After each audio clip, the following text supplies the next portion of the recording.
everyone, and welcome to NAB 2025.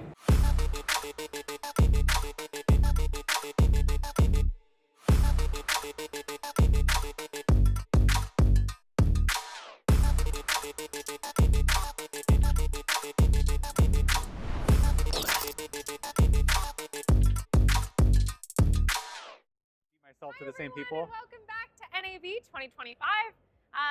We're always very excited. I'm sure Haley said it every time she's interviewed. I know I've said it every time I've interviewed. Not only are we excited because it's NAB and it's the most fabulous time of the year to hang out with all of our favorite friends, but I get to interview people like Mr. Cody Baker, who is a fantastic senior colorist at Company 3. Is that correct? Right. And I love Company 3. Great. I have worked with Jenny Montgomery out of Yeah, New York. Great. She's amazing. Yes. And so when I saw that you were also at Company 3, I couldn't wait to talk to you because, like, I feel like we're in the family together a little, right? Yeah, no, for sure. We all know each other, and we've all sort of worked alongside each other at one point or another, so it is a big family. Yeah. How's it going? You first time at NAB? This is my first crazy. NAB, and yeah, there's so many cool things that I want to touch everything, so it's been exciting. Good. Yeah. Okay, senior colorist at Company 3. What does that mean? What's a senior colorist? Well, part of it is experience, part of it is what you're bringing in. I mean, we have like a junior colorist would be someone who maybe doesn't sit with clients as often. They might be someone who's prepping the projects, maybe doing a first pass according to looks set by the senior. The senior is the one overseeing everything, and they're usually the ones with the connections with the clients. So yeah, just usually the ones who are more comfortable managing the whole production on the color side. How did you like get into Company 3 specifically? Were you ever an independent colorist or like on your own before going there? So yeah, I probably have a bit of a unique story because I went to college for cinematography, really. That's what I wanted to do. I went to LA. I thought for sure I was going to be a DP. Totally, right. Work got slow, and then I took a job at Company 3 because a friend recommended, hey, I can get you in here for sure. Doing dailies at night. And I was like, I don't know, what is Company 3? What is that?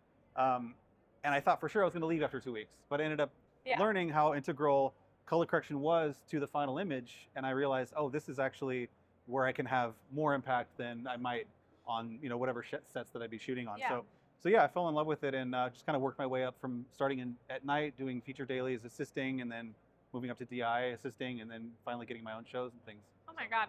So I'm a huge fangirl when it comes to colorists because as a DP, finding your colorist feels like finding your gaffer, your operator. Yes. It really is a relationship where when it works, it really works. And it is finding like people who have to share the same taste, you know? Like when I started working with Jenny, I was like, oh my God, all the answers in my life have been solved because she just got it. Like she understood what I meant when I said like, I want this, I lit with this gel on this tungsten light, and so I really wanted to emulate, this street light color, and I want tungsten to look this way, and it just felt like that language was there. Can you talk about the relationship you form with your DPs and finding what that right collaboration with a colorist looks like? Right. Yeah, that is critical because a lot of times, I mean, obviously all the Company 3 colorists are supremely talented, but we all have different kind of attitudes, and we all interact differently with people. So not only is it about finding someone who's really good at what they do. That's probably a big part of collaboration, but it's also finding someone who communicates the same way that you do. Right? You got to be speaking the same language. So I do find that the people that come back are the ones that you can kind of predict what they're asking before they really say it. Yeah. And that's the DP's love about me, I guess, on the jobs that we work on is, at least on the first pass, I'll go through and iron out a lot of the things that they're probably already worried about without them asking. So that when we sit together, they're just looking at the big picture and they're like, oh yeah. Only the creative. The creative stuff, right? They don't have to worry about the technical, like, of course I couldn't flag that ceiling down. I know to bring that down because I know that these people want. You have an eye. Right. So it helps to be able to, in a sense, read their mind, but it's also, you have to establish the same sort of vocabulary. And that can be important in setting up a new relationship with a new DP or someone that you haven't worked with before. Figuring out what they mean when they say certain words, because we all see color a little differently, and we're going to use different words to describe the same thing.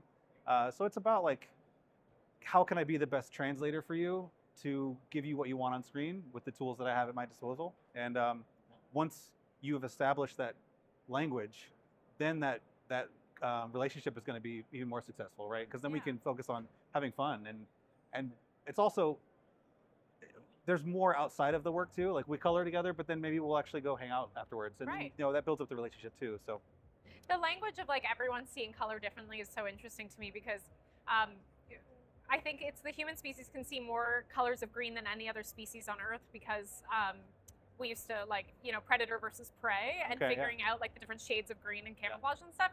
And that brings me to the question of how do you establish language with a DP and a colorist? Like, what are some of the things you're looking for in the communication with DPs? Everyone probably has a different answer to this, but for me, establishing like a common visual baseline is helpful. So like when I ask for reference stills, that's pretty common and maybe cliche, but it is helpful. I like that you rolled your eyes at your own. Well, like you're like, oh, the reference. I know I have to say I know. references. Everyone sets up references, but even before you start shooting, you want to set up a lookbook. Totally. You may not land there when you actually light it and shoot it, but it's a guideline, right? It's something that you're sort of aiming for, or it's something that you like. There's some texture or aesthetic of that still that you like, and that's what you're trying to replicate. And so that is helpful for me too. Like, let me see what you guys were going after, even though we're not going to maybe grade it this way. So like, I'll get frames for maybe White Lotus, and it's like, we're not going to maybe copy that look exactly, but okay, I know that you like this. What is it that you like about it? And we'll talk about it. And then I know, okay, what you're really going for is like a rich, deep texture, like lower exposures and things like that. Okay, that's something for me to keep in mind mentally going through. Not every scene's going to look that way, but I know that that's kind of like the overall aesthetic that you're going for.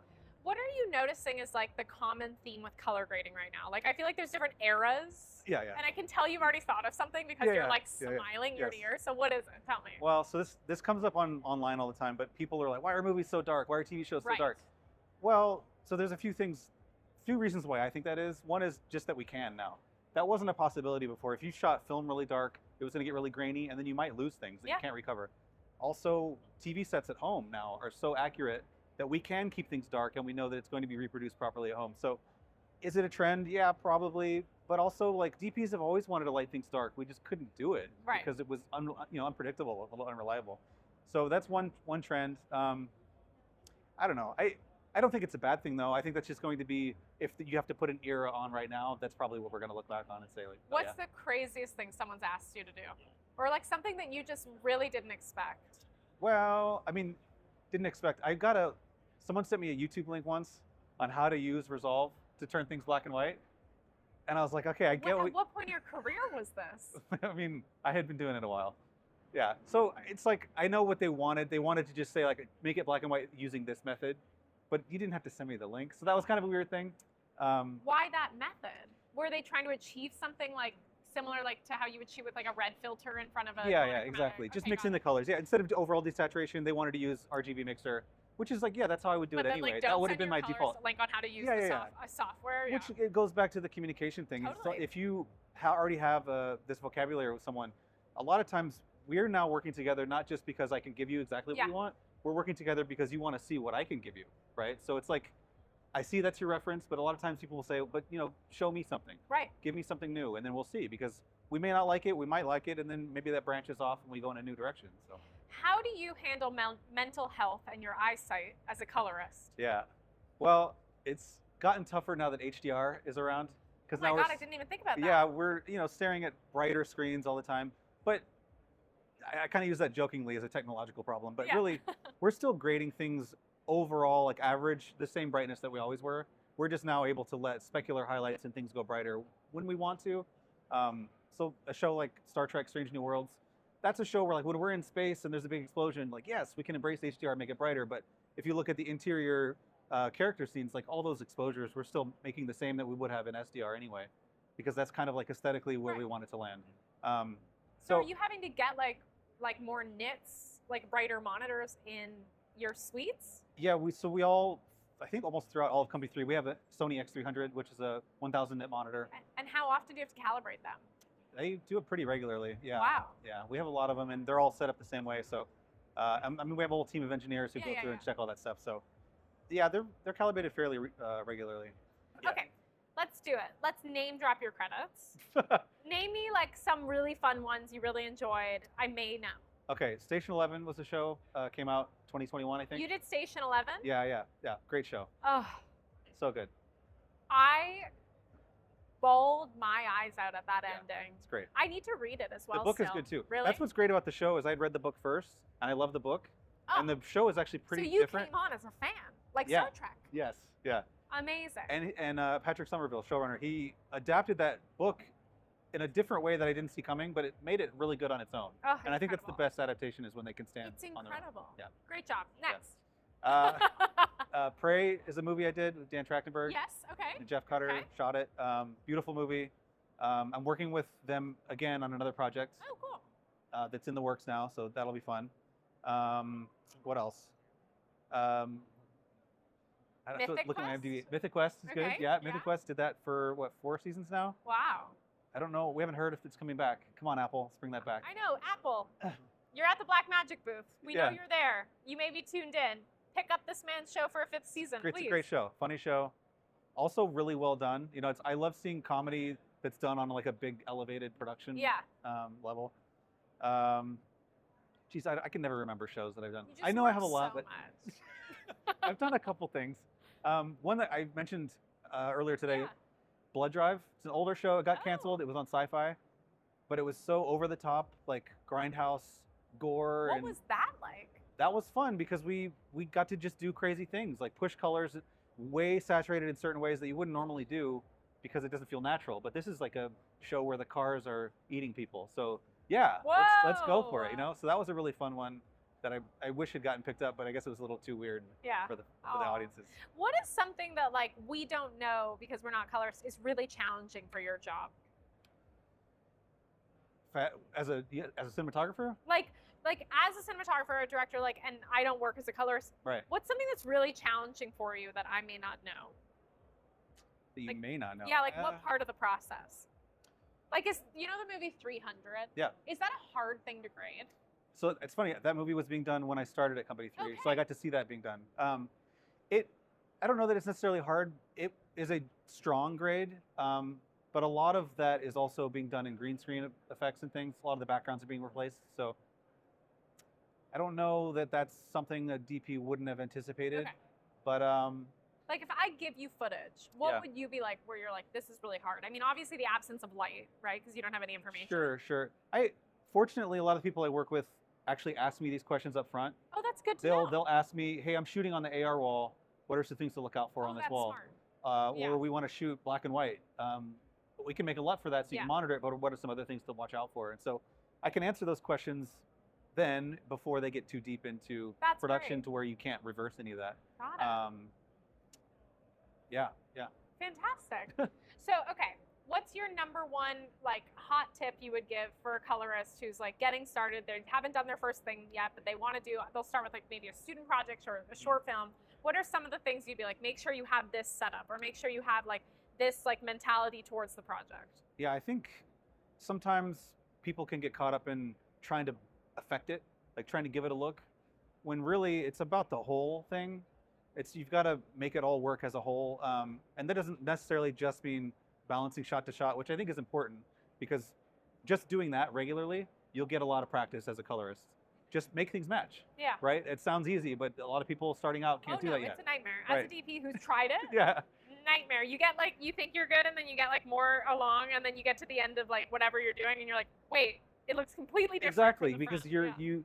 I think that's a muscle that needs to be trained, is that Yeah. how you perceive the look, because some people do like 2 scenes later, they're like, oh, this doesn't look like this scene two scenes ago, and it's like, we'll go back, and they're like, oh yeah, actually it matches exactly. Oh, Because yeah.